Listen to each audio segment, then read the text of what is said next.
maybe say a couple of words so that I can know that it's actually getting in. Okay, I'm glad to be here today with you, Mr. Quirk. Um, Pretty much, here to share a little information, to give a little insight on, basically the things that's going on within probation and parole. The things I want to share here today is, things basically that I want, things to be bettered, within probation and parole and also monitoring. Um, Things has been going on for years, as far as probation, parole, and monitoring, that that it's basically stereotyping, and it's making us as individuals feel like we're locked in boxes, even though we have been incarcerated. That's one source of, punishment. And, we're being released and we're also being monitored and also all kind of other, proper channels that they consider putting us through. And at times it's inconveniencing us, because we have kids, we have jobs, we have a lot of things that, life situations. We are individual people. So some of these things it works for some individuals, some it do not, and as me myself, like I said, I'm I'm 27 years of age. I'm a full-time carpenter, and by me being on probation, it's required me to not leave the state, or it's restricted me from certain things that I cannot do.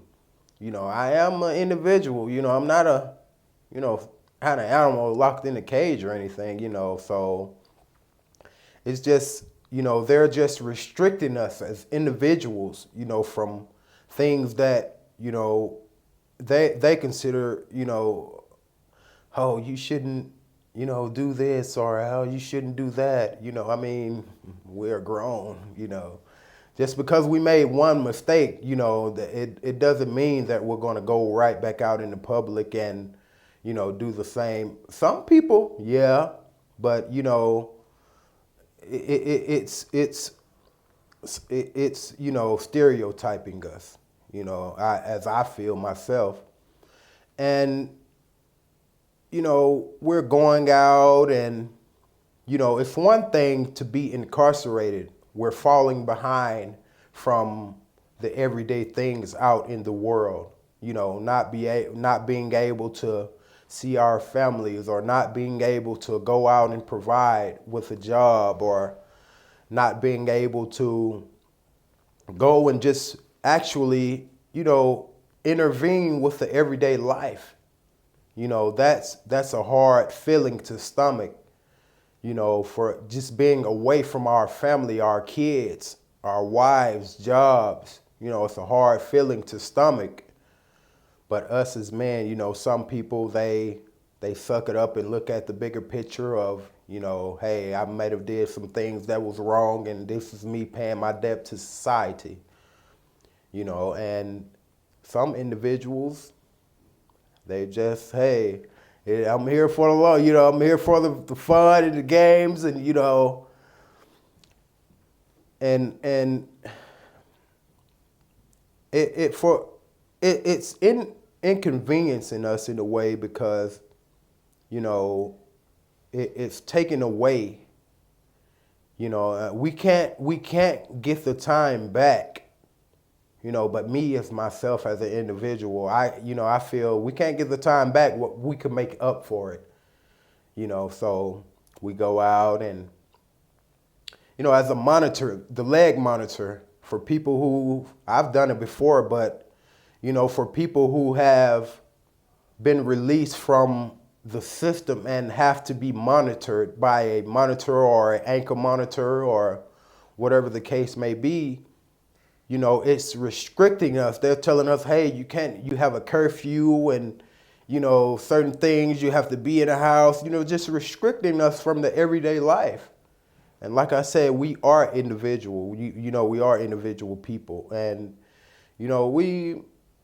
some people, not being locked in the house. I want to go out and enjoy fresh air and the amenities of life, and it's just hard for us, at times because we're trying to do the right thing and we're restricted, and the moment we step, a foot out of boundaries is, things, right back, you violation or, hey, you've done this. It may not have been anything too important. We're just, some things, sometimes we have to take an extra step in order to better the things in our life. And it may not look to them as to them it may look like, oh, they're, doing something wrong. But, to us, we're just taking that extra step, to better the things that's going on within our lives. And like I said, with the monitor, some people by being arrested, it's causing us to fall behind on jobs. Our current job, whatever the case may be, where we're going out to provide for our families. And it's making us fall behind. Sometimes we lose jobs, a lot of things that we lose, by being incarcerated. And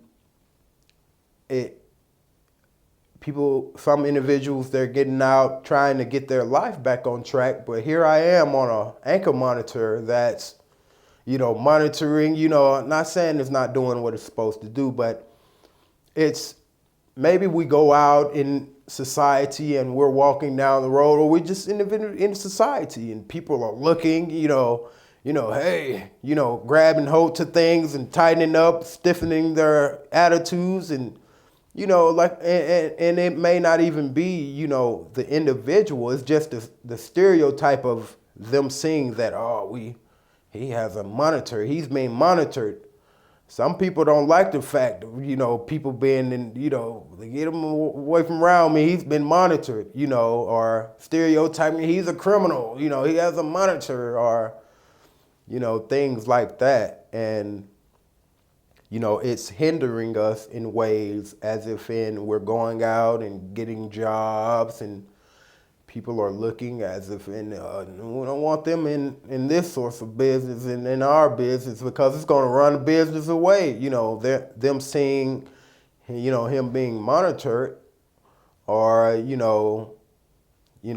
in the system. You know what I'm saying? So it's hindering, and then I want to also speak for the probation, and, probation,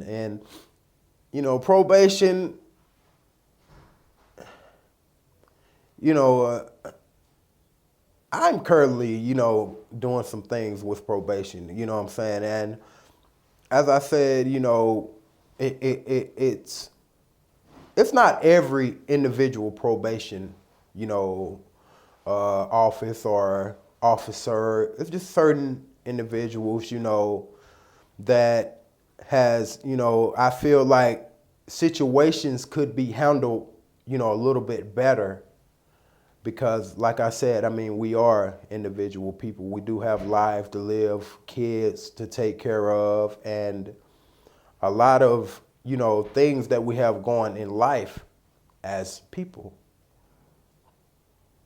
And, sometimes, they're requiring us to go out and, do community service and, also pay and work, have a job, take care of our kids. That's a lot of things that, that we have to acquire and, take care of for being oneself. It's a lot of things that we have to do as far as, I feel like, if probation see oneself has a job, then there should be a way that you could combine this job with community. We are serving the community, community service. So I don't see why we can't combine this in order to knock out some community service and, also being, job providing. Like I said, we are working a job, so whatever the case may be, we are serving the community in a way. So kill two birds, one stone. Hey, we see this young man who's working, he's serving the community. Hey, let's go ahead and click in here and, give him some hours for this community service. And it will be a lot easier for us, as we go through life trying to fix our wrongs, and, I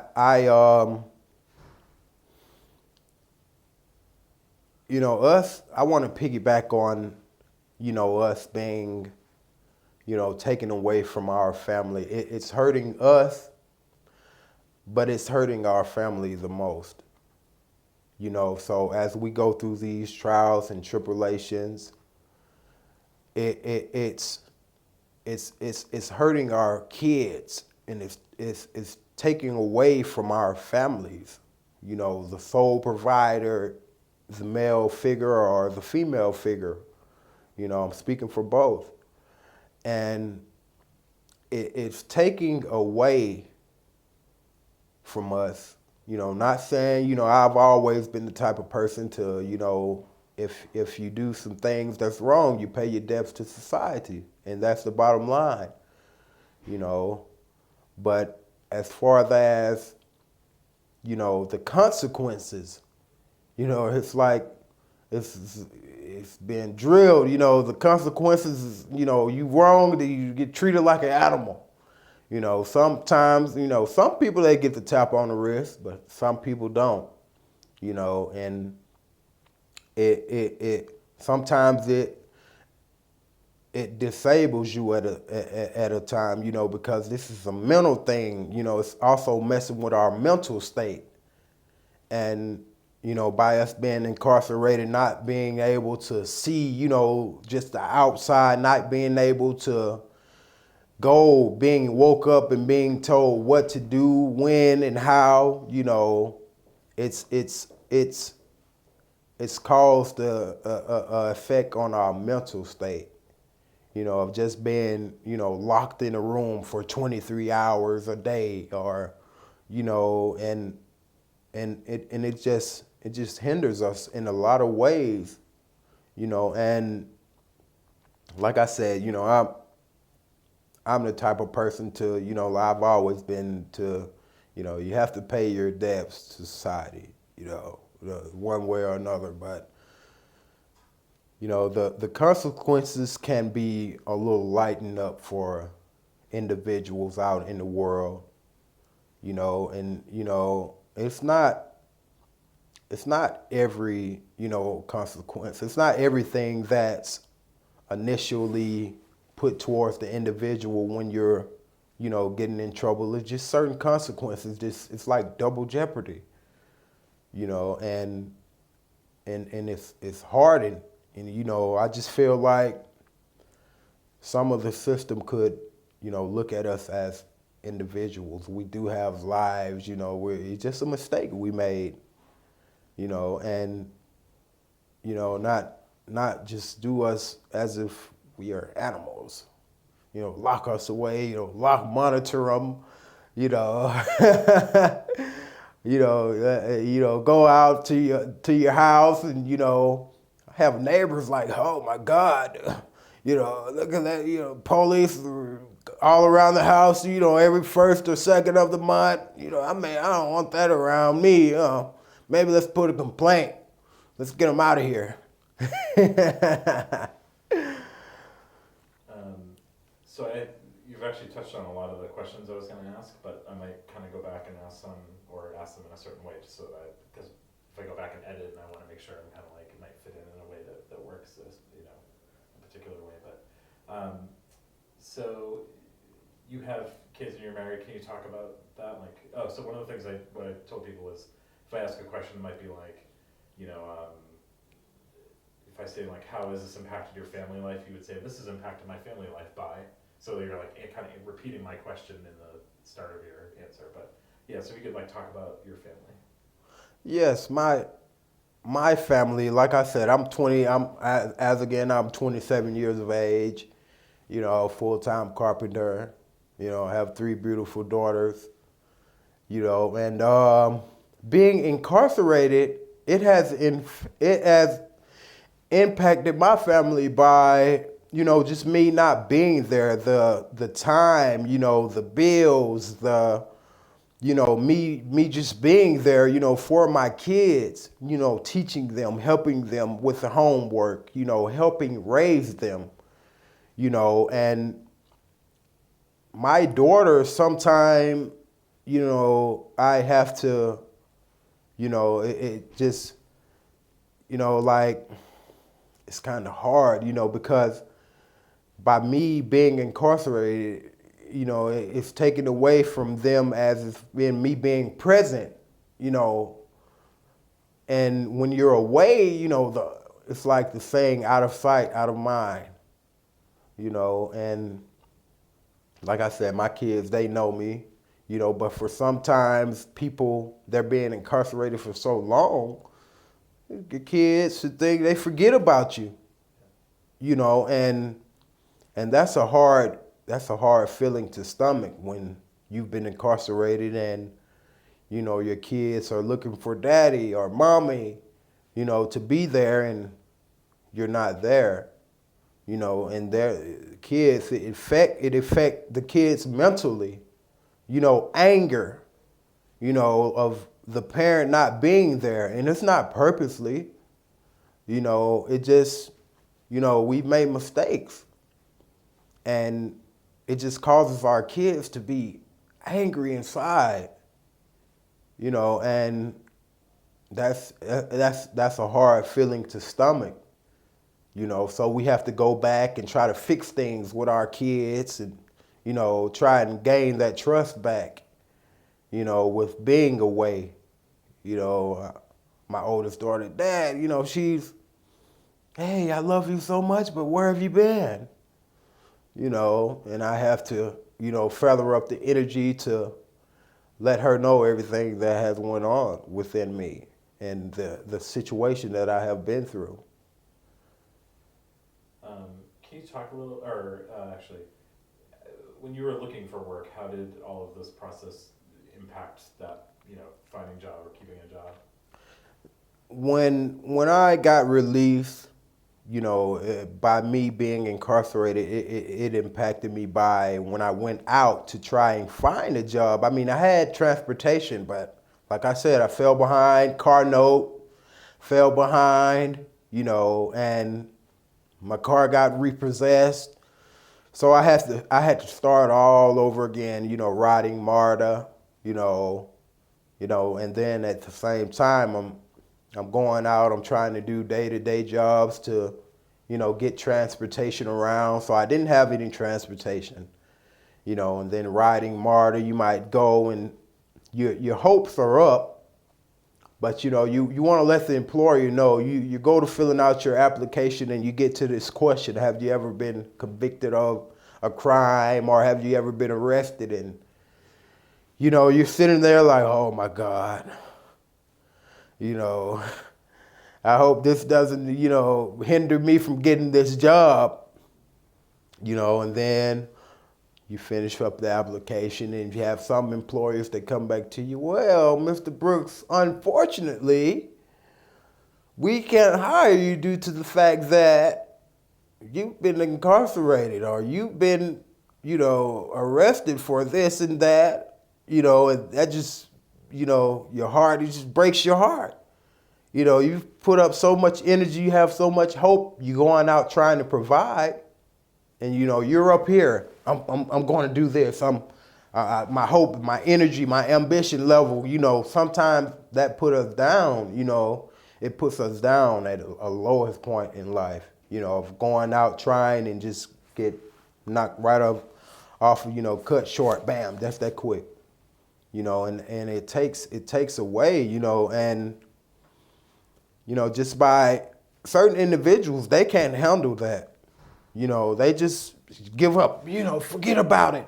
I'm tired, I'm going out and I'm trying and, I'm getting cut short here. I'm getting cut short there, and that's a hard feeling to stomach, with you going out and you're trying, and by you having this so-called record, it's hindering us from going out in public to, try and provide for ourselves as far as getting a job and getting ourselves back on track. So at ways I feel like the system, there could be a way to, erase some of these things, without having to wait a certain period of time. If you see that I'm going out, I'm trying, and you see my progress, you see where I'm going with this situation. They have sources that will help, but it's on their time. They're not going to come and say, hey, you have to ask, for help. They're not going to say, hey, we have these sources and we have those sources. You have to ask for these things. So I feel like it should be offered, to certain, every individual who has been through these things to be assigned to a certain person to help guide you, that's what probation, but probation is not there with you every day, like a mentor or something.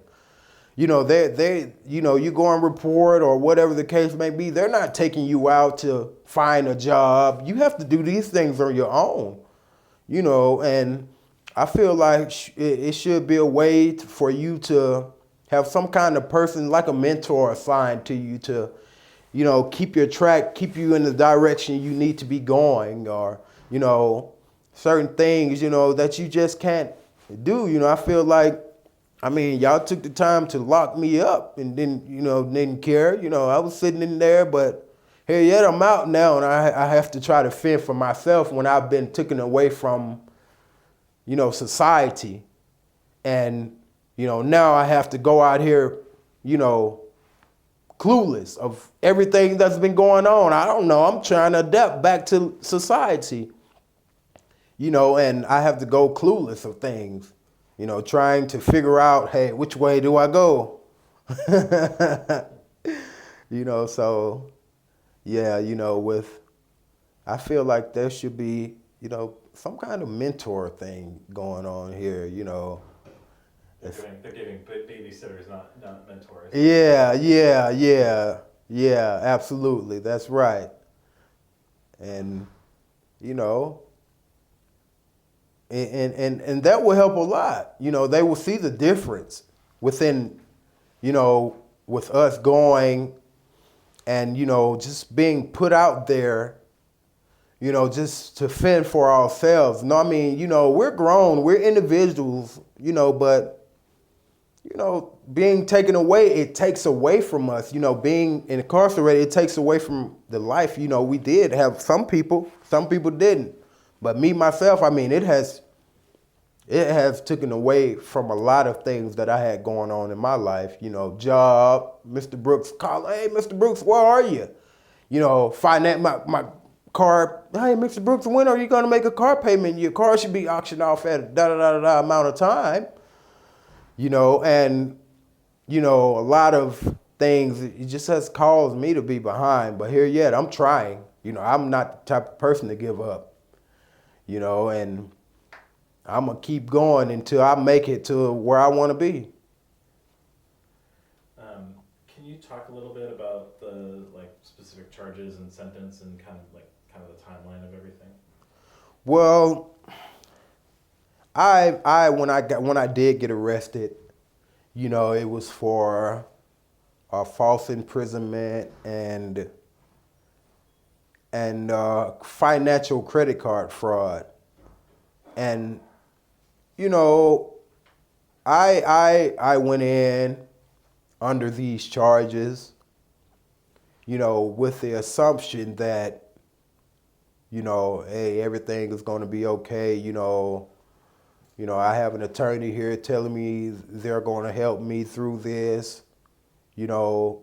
And, you know, like I said, I was ready to, you know, take my hit on the wrist. And, you know, if I had to do whatever, you know, I was ready. You know, I'm a responsible person, you know. And, you know, I sat, you know, going to court, back and forth to court, you know, under these charges, going to court, you know, getting sent back, going to court, getting sent back, you know, just that process, you know. And, you know, and I would speak calling to my public defender, you know, hey, Mr. Dada, when will I be appearing in court again? And, you know, they're telling me, hey, you'll be there tomorrow. Tomorrow come, I'm sitting there, you know, waiting for court, no court. You know, and, you know, finally everything died down. I got sentenced to do 1 year in prison, you know, and at that time I was, you know, I did county time. You know, I felt like that was enough. But here yet, I had to take a plea deal, you know, what they call it, a plea deal. You know, took a plea deal and, you know, hey, this is the best thing for you. You know, my attorney, this is the best thing for you. If not, you know, you're going to do a 10-year bid or, you know, so I'm here like, oh my God, I don't want to do a 10-year bid, you know, but, you know, I have kids out here. I have, you know, things waiting on me. I have, you know, a lot of things, you know, so I'm trying to do the best option I can to be back to society, you know, and, you know, here yet I took a year sentence and, you know, went down prison and, you know, and that was a total different experience. You know, from the county jail, it's you know, and I learned, you know, with, you know, having to go down in the system and not county. I learned, you know, because that's a totally different system than county. State and county is totally different. You know, so me going through that process, it hardened me. It hardened me at a point. You know, to like, hey, you know, I have to have my guard up because the world is cruel. You know, it took me through seeing different things and, you know, in the system. You know, it just makes you harden to a point. You know, and, you know, sometimes people ask me, hey man, you know, why are you so, you know what I'm saying? It just has caused me to be that way. You know, and like I said, it's a mental, it messes with your mental state at times, you know, by just going through this process of consequences that the system take you through. Can you tell me about like your first day on, you know, after being released and probation and kind of, you know, checking in and kind of just running through what that was like? Well, when I did get released, I was required to go down within 24 hours and report to probation. So I was released at about 3 o'clock in the morning, you know, and, you know, I made a few calls and was calling around. You know, people are asleep at this time of night, you know, so I have to try and figure out something at this time of night because, you know, people are sleeping. Kids are sleeping, getting ready for school in the morning. You know, people are asleep. You know, so here you are, it's me calling from being released. 3 o'clock in the morning. You know, waking people up. Hey, you know, is there any way you could try to help me out with going down to report, or now I need somewhere to stay because me being, incarcerated, lost everything I had, so need a place to stay, and, just checking in, that first day, you're like, hey, okay, I'm back. I was just happy to be out. So I hadn't even really got any sleep like that. I had to go back up to probation and, report in, when, they're telling you from the jump, this is what you got to do. I don't have any money, so they're telling me, hey, you have to pay this amount. You have to pay that amount. You have to do this. You have to do that, and they're on you. There's no leeway. They're on you. Where are you staying, and and, that, it just, some people, it just leads them to, like I said, they're not ready for all of that, and I feel like, it could be a little leniency within that point. You're seeing that I've just been released, or, why should I have to pay? I don't have a job, or some people may get out and, have a job or whatever the case may be, but I don't have any money. You're requiring me to pay this or pay that, so I have to get out here and try to figure it out the best way I can, try and do side work, or some people, try and go and get a job real quick so you don't get violated, or, just that process, and then, you just have to adapt, and, it's enough that we've been taken away now. We have to try and go out and fend for ourselves to try and get funds, to help probation. And then we have to try and make funds for ourselves and probation. So you have probation, self, wife, kids, and I'm fresh out of jail. Oh, hold on a second. Camera just shut off.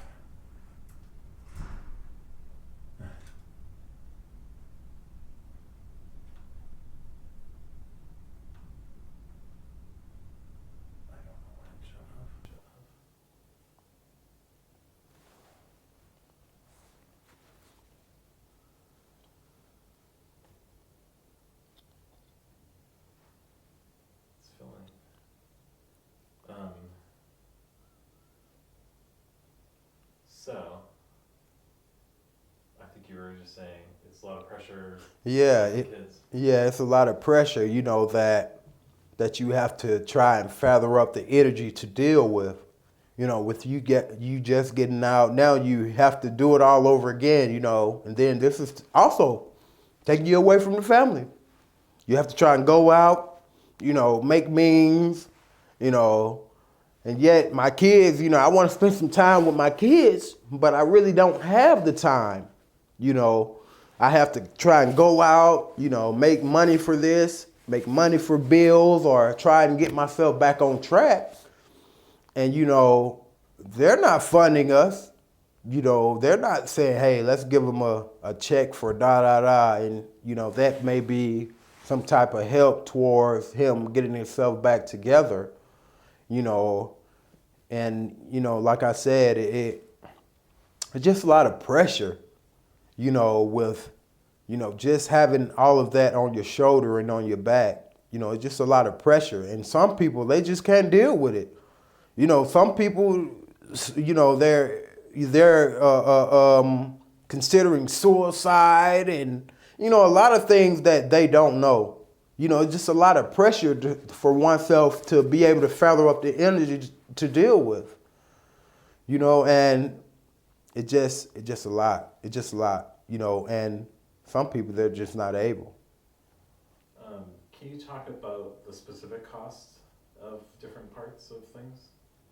Well, it varies from restitution fees to court costs to, public affairs costs. Send public defender for, you have to pay for lawyer and, all of those types of things. And, this is putting you behind also. You're putting me at cost for restitution, court cost, and initially every day that you've sat in jail, is money that they made. Every single day, you spend half of it. It's money. They making money every day. You sit in there, they're claiming they're making money off of you. And it's like we're just, once you get in there, you're just in debt. Just in debt. You owe, and it's just no kind of way that you can. It's ways, but like for one individual to try to deal with all of these things at one point in time is just impossible. You have court costs, probation, just a lot of. You would have to have a lot of money, and some people they're not financially set to the point where they can just get out and handle everything at one point in time.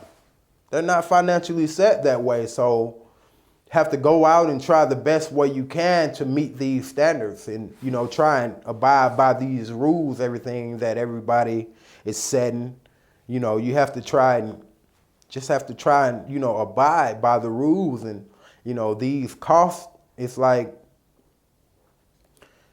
it's a lot, money wise, it just, like, I think at one point in time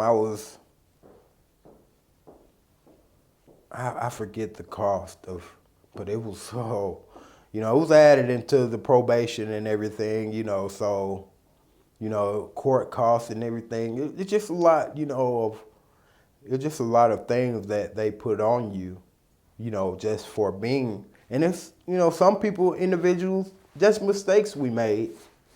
And here yet, this one little mistake has cost you, so many,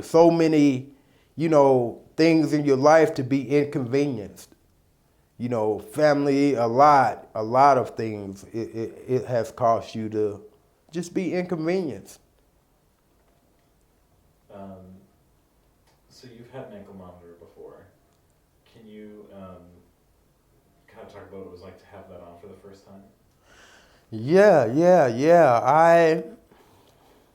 I had the monitor, and it was hard because, they come out and they set it up at your house, and, and they're monitoring everything. You go through the door and, your ankle monitor, hey, you went outside your boundaries, or, it just, that process. And then, you'd have to call in, try to, if you have any kind of family event going on or a job interview or whatever the case may be, you just have to call to try and get verification of you just letting them know, hey, I have to do this. Well, hey, you can't leave the house. You're on a monitor. The moment you leave, your monitor is gonna go off. But it feels like, like you're just locked in a box, and with this thing on your leg, and, you've just come from being incarcerated. That's a feeling, energy you can't fathom up, just being locked in, and being told what to do every single day, and it's just hard. And then you have to get out and, deal with these same consequences. It's just hard, for you to just, you have to just, like pins and needles, you're walking on ice, and it's hard, because you have to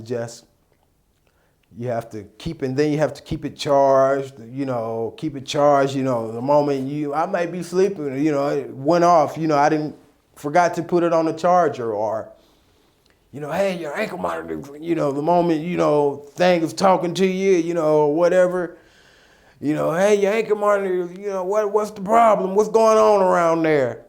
Well, I apologize, I just overslept. I forgot to put it on the charger. Hey, you better do this, or, you're going right back, and it just, that process, man, it's hard. It's hard, man, and you know, it's a process that I don't ever want to go through again. You know, as far as the monitoring, the anchor monitor, you know. And then if you don't have a place, you know, you just have to sit in there. If you're required to wear that monitor, you have to have a place to stay. You know, some people, they just don't have the means. And, you know, you just have to sit in there and just wait it out.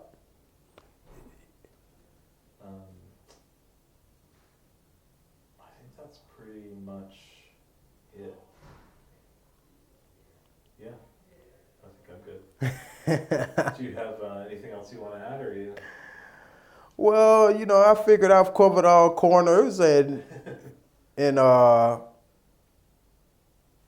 feel good about myself. But, you know, as I said, you know, we're here and these things need to be addressed properly.